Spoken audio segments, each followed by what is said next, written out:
안녕하세요. 어, 드디어 제가 65인치 모니터를 샀어요. 네, 그래서 이제 노트북이랑 연결을 해놨는데 오늘은 이제 마우스로 노트북을 넘길 거 없이 최근에 이제 수시 문제, 조국 장관 딸 뭐 특혜 문제 뭐 그런 것 때문에 자칫 이제 우리 교육의 그 방향성이 퇴보될 것 같다 하는 지금 느낌이 많이 들거든요. 그래서 제가 전부터 공교육이라는 것은 정치적으로 움직이기 때문에 믿을 게 못 된다. 그래서 이제 교육, 경제도 앞으로는 각자 도생의 시대가 되겠지만 교육에 있어서도 각 가정에서 공교육은 장점만 따먹는 방식으로 각 가정에서 각자 교육적 각자 도생이 또 필요한데 그 대원칙을 제가 이제 지금까지 계속 강의를 해왔고 이 페이지가 그 대원칙과 대책을 한꺼번에 모아놓은 페이지예요. 그래서 저번에 잠깐 다니엘 핑크의 그 미래 이제 6가지 조건이 의미, 놀이, 공감, 조화, 스토리, 디자인인데 이게 너무 뭐냐면은 너무 타고난 좀 뭐 재주가 좋게 타고난 사람들의 특성을 마치 얘기하는 것 같은 뭔가 우리가 아이들한테 어떻게 이 특성을 길러줘야 될 것일까라는 대책이 좀 없다. 그래서 그것을 그 전 단계가 이제 호기심, 몰입, 예술 이건 뭐냐면은 체험이에요. 호기심을 죽이지 말고 몰입과 예술 체험하고 봉사 체험 이거 다 체험이죠. 자연까지 자연 체험, 봉사 체험, 예술 체험, 몰입 체험이 자연은 조화, 경계를 넘나드는 융통성과 창의성하고 연결이 되는 거고 봉사는 공감이죠. 공감과 소통이죠. 근데 이게 모든 디자인의 필수 요건이라는 게 실은 아름다움에 있다기보다는요, 기본 단위는 필요성에 있어요. 필요성, 기본 단위는. 그러니까 수많은 특허가 있지만 특허의 3%만 시장에 나오고 그 중에서 성공은 뭐 그 3% 중에 또 다시 뭐 5%니까 아무리 많은 것을 디자인하고 발명을 해도 성공을 못해요. 왜 성공을 못하냐면은 그것은 공감과 소통이 안 되고 있다는 것이죠. 그것을 사용할 사람하고 이제 그런 뜻입니다. 디자인의 필수 조건이라는 것이 바로 공감과 소통인데 그 공감과 소통은 봉사 체험을 하면서 우리가 기를 수 있다 이런 뜻이죠. 예술 체험은 잘 아실 거고 놀이라는 것은 호모 루덴스 유의하는 인간은 역시 쓸데없는 호기심을 죽이지 않는 것이 기본이 되는 것이죠. 그리고 우리가 의미 있는 내가 잘 살고 있다. 인간의 의미는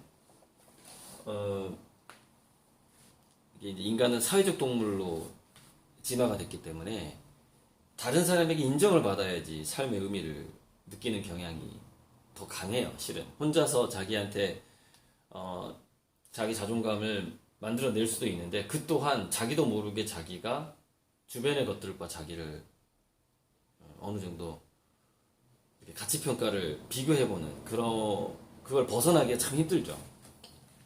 그래서 그 의미는 어떤 의미냐? 그것은 호인이다. 그러니까 이거는 뭐라 그럴까요? 사람을 사랑하는 애민정신? 애민 그럼 좀 그렇고 애인 그러니까 사람을 사랑하는 호인 사람을 좋아하는 그런 체험이 중요한데 그래서 주변에 자기를 그러니까 제가 최근에 이제 동업자를 더 이상 내가 두지 않겠다라고 이제 선언을 해버렸는데 작업실도 내가 우리 그림 팔아서 만든 돈으로 내가 다 마련하겠다라고 제가 선언을 했어요. 더 이상 이제 동업자를 안 받을 건데 이게 너무 적은 노력으로 큰 걸 가져가려고 하는 이제 그런 경향성들이 사람을 싫어하게 만든단 말이죠. 근데 사람을 싫어하게 만들면은 이 세상에 의미 있는 일을 하고 싶다라는 생각을 줄어들게 만드는 거죠. 그러니까 우선 우리가 그 부모부터 자식한테 일관된 사랑을 줘야 되거든요. 기분 좋을 땐 잘해줬다가 기분 나쁠 땐 못해줬다가 아니라 물론 이게 부부 간에는 그게 힘들 수 있어요. 저도 못해요. 그러나 자기 자식한테만큼은 일관된 사랑, 내가 피곤하고 지치더라도 일관성을 유지하고자 하는 것, 그것이 사람을 좋아하게 만드는 기본이고 거기서 의미 있는 삶을 살고 싶다라는 동력으로 연결된다라는 것이죠. 그렇게 이렇게 연결이 되어 있는 겁니다. 그래서 이제 이거를 이 6가지를 또 다시 또 이제 헤쳐모여 이렇게 하다 보면은 미래 인재의 경쟁력 6가지가 이렇게 나옵니다. 제가 좀 더 한번 더 해석을 해본 거죠. 자, 인문, 예술, 정서로 소통을 하고 인간과 자연에게 친화성이 있어야 되고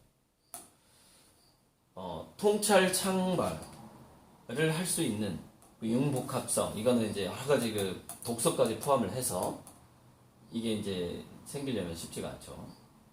그다음 창의 융통, 최근에 면접 시험에 많이 나온다는 페르미 추정, 정답이 없고 정답을 내는 과정을 평가하는 그런 얼마나 당황하느냐, 얼마나 아이디어를 떠올리느냐, 그 태도를 보는 그런 평가들이죠. 창의성, 융통성. 초경쟁, 초연결에서의 직감력인데 직관적으로 이것과 무언가가 관련이 된다라는 걸 느끼는 능력이죠. 이게 이제 그 사업 기회를 만들어내는 건데, 무경계 무중심의 통섭력. 이 6가지가 소통력, 친화성, 융복합성, 페르미 추정, 직감력, 통섭력 이렇게 나오는데 이제 이거를 우리가 주로 면접 때 많이 보게 됩니다. 입학 시험에. 그래서 이제 다시 또 6가지가 되는데, 문화력, 지적인 환경, 공부력, 지적인 자산을 만들어내는 능력이죠. 동기부여, 지지력, 그러니까 내가 지지받고 있느냐, 지지를 받고 있어야지 동기부여가 되거든요. 자기주도성, 의지력, 불확실성, 포용성, 뭐가 어떻게 될지 모른다. 세옹지마를 생각해보는 것. 이게 저 사람이 지금 나한테는 도움이 안 되지만 언젠간 결정적인 도움이 될 수 있다라는 생각. 그래서 모든 사람들을 귀하게 여기는 그 맹상군의 일화에서 나오죠.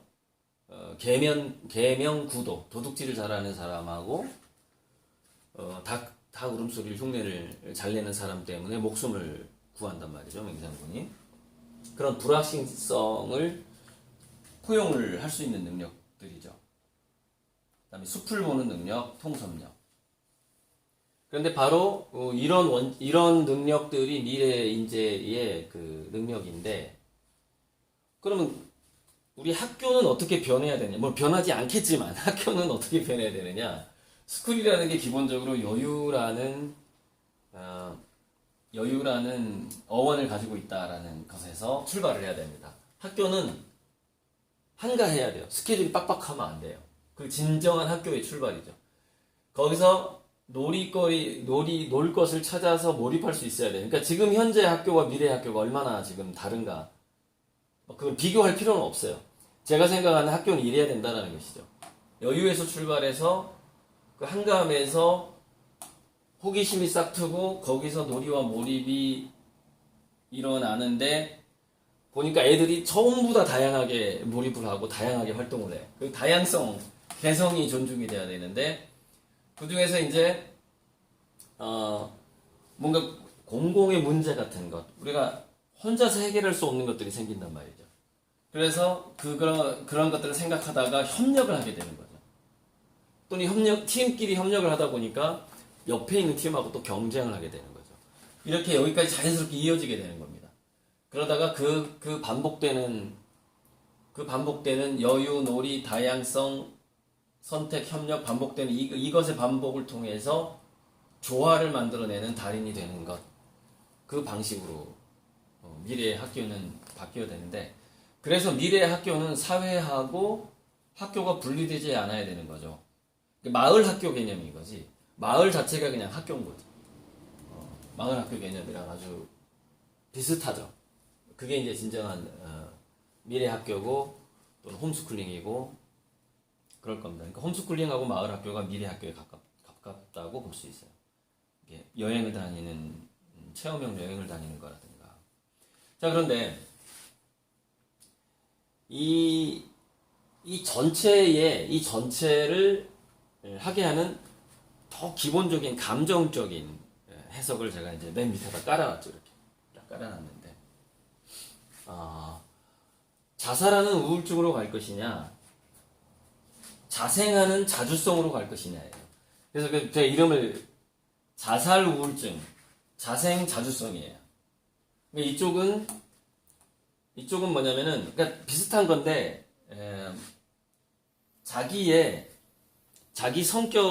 성격이라든가 이렇게 있는데, 그걸 자산으로 인식하느냐, 문제점으로 인식하느냐의 문제죠. 자기가 현재 타고난 거를, 가지고 있는 거를 개성이나 자산으로 보느냐, 아니면 어떤 병증으로 보느냐의 문제인데, 그것은 그냥 단순한 관점의 문제일 수도 있어요. 그냥. 진짜 어떤 증상이 아니라, 그 증상은 실은 개성일 수 있다는 것이죠.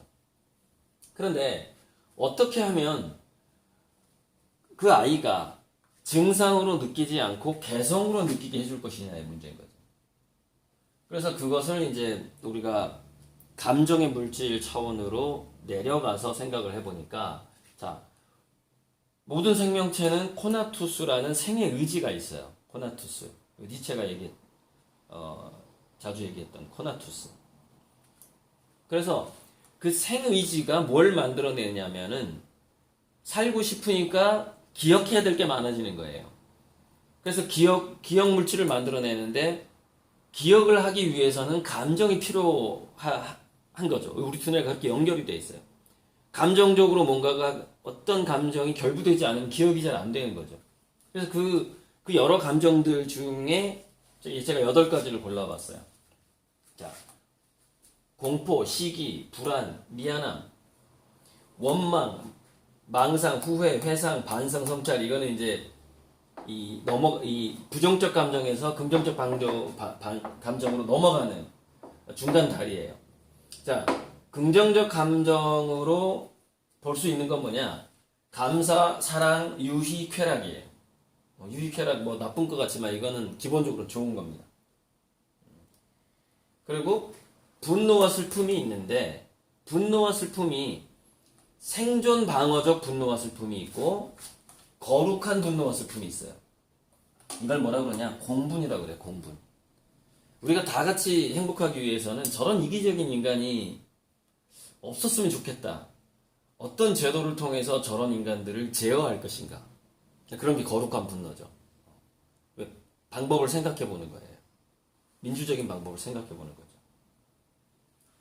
그런데 공포, 시기, 불안, 미안의 이 감정 물질이 몸을 지배하게 되면 그것은 자기 자신이 병증이 있다고 인식하게 되는 거죠. 그래서 자살 우울증으로 가게 되는 거예요. 감사, 사랑, 유희, 쾌락 쪽으로 가게 되면 병증이 아니라 자기가 개성이 있다고 생각하게 되는 거죠. 내가 이상한 놈이 아니라 이성을 갖추었으나 개성이 강한 사람이다. 이렇게 이제 느끼게 되는 거죠. 그런데 공포, 시기, 불안, 미안에서 또는 생존 방어적인 분노, 슬픔에서 거룩한 분노나 감사, 사랑, 유희, 쾌락, 유쾌함으로 감사, 유쾌, 공시불미에서 감사, 유쾌로 넘어가려면은 자, 이건 뭐냐? 제가 여기다 원망과 망상을 했는데 이게 여기가 또 중간이에요. 그러니까 반성보다는 성찰, 후회보다는 회상, 원망보다는 망상이 낫다라는 거예요. 과도기에서. 그러니까 이 망상이라는 거는 정신병적 망상을 뜻하는 게 아니고 누군가를 원망하기보다는 특정 대상을 원망하기보다는 차라리 엉뚱한 상상을 많이 하는 게 훨씬 낫다는 거죠. 엉뚱한 상상을 하도록 유도되는 게 훨씬 좋다는 것이죠. 후회보다는 회상 좀 다르죠. 근데 우리가 어떻게 하면 후회를 하고 어떻게 하면 회상을 하죠? 후회는 어떻게 하면 회상으로 바뀌죠? 그렇죠. 제3회는 자기 자신을 객관화시키면은 후회가 회상이 되는 겁니다. 과거의 자신과 현재의 자신을 꼭 연결되어 있다고 생각할 필요가 없어요. 평행우주론적으로. 그래요. 그때 나와 지금의 나는 달라요. 많이 변했으니까 우리가 세포도 많이 바뀌지만 얼굴 모양도 많이 바뀌고 헤어스타일도 많이 바뀌고 그러잖아요. 반성이냐 성찰이냐. 그렇죠. 이 마찬가지로 자기 자신의 정체성을 이렇게 일직선으로 쭉 태어나서 일직선으로 내 자신의 정체성이 유지된다. 그러면은 원망 후의 반성 쪽의 개념에서 벗어나기 상당히 힘들어요.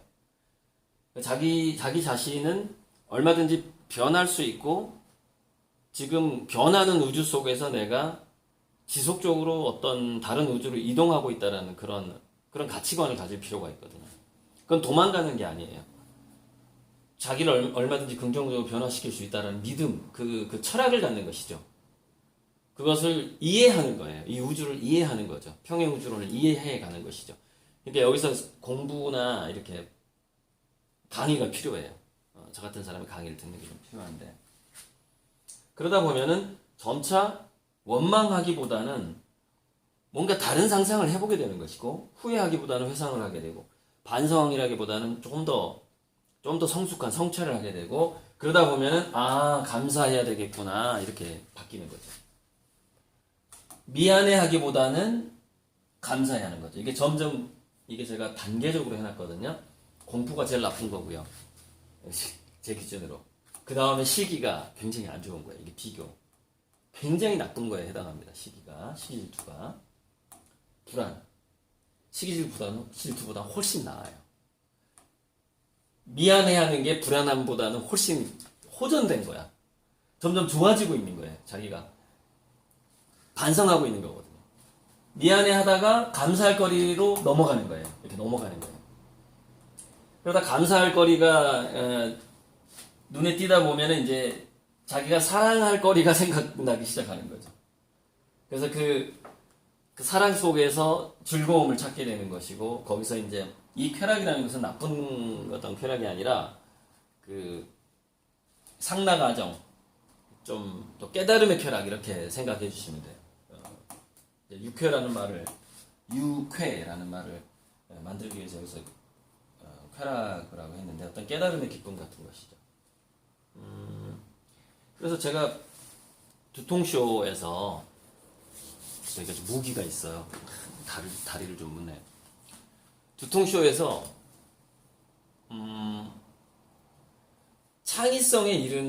창의성과 상상력으로 이르는 길의 그 단계를 제가 두통쇼 2부 질의응답 후반부에 어떤 교수님이 질문을 해서 얘기를 했는데, 그게 이제 맨 처음에는 치유가 일어나야 되고, 그러니까 이게 치유가 안 된 상태거든요. 여기서 치유가 일어나야 돼요.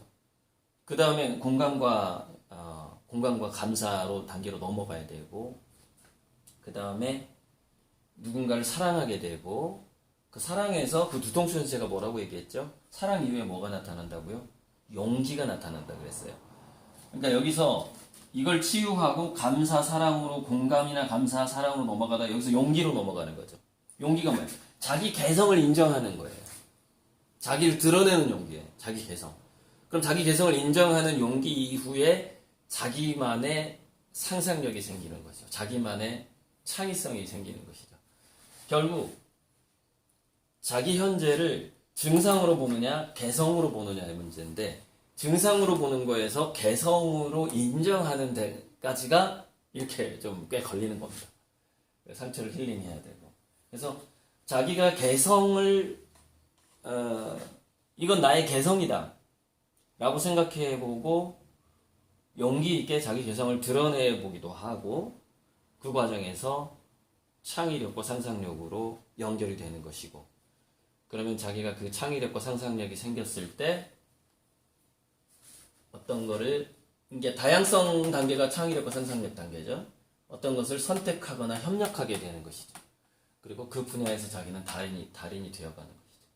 이 전체는 다 지금 연결이 되어 있는데 어떤 건 좀 어렵고 어떤 건 좀 근데 제가 여기다가 이거를 어느 취업 준비생이 자살을 한 취업 준비생이 유언에 다음 생에는 공부 잘할게요 미안해하고 자살을 했다는 겁니다. 그러니까 이런 일이 이제 우리나라에서 발생을 하지 않기 위해서 대학 입시 제도를 바꿔 나가고 있는데 그것을 기득권층에서 악용을 하니까 자기 자식을 위해서 다시 수능으로 가자, 학력고사로 가자, 정시를 늘리고 또 이렇게 가고 있는 거예요. 계속 악순환에 지금 빠지고 있는 상황인 거죠, 우리 공교육이. 그러니까 어찌됐건 분노하지 마세요. 우리 공교육에 대해서 분노하지 마시고 그 분노는 생존 방어적인 분노예요, 지금. 그러니까 기득권들, 부자들이 자녀의 그 스펙을 만들어 주는 거에 대해서 분노를 한다는 것은 내가 그렇지 못하는 거에 대한 생존 방어적 분노란 말이에요. 좋은 게 아니에요. 부모부터가 그렇게 그런 원망의 수준에서는 자기 자식의 개성을 만들어낼 수가 없어요. 그게 두뇌가 공명현상이 일어나기 때문에 거기서 넘어가야 돼요. 거룩한 분노로 넘어가야 돼요. 부모가 거룩한 분노로 넘어가면서 제도를 바꿔봐야 되는데 제가 지속적으로 얘기하지만 우리 공교육은 학교의 다양성을 만들지 않는 한 학교의 다양성, 그 다음에 선발의 다양성을 더 다양하게 만들어버려야 됩니다. 더 다양하게. 그러니까 여기서 우리가 수시 입학 제도에 사실 한 발 더 나가야 되는데 더 나가지 못하고 다시 과거로 돌아가려고 하는 흐름들이 지금 보이고 있다는 것이죠.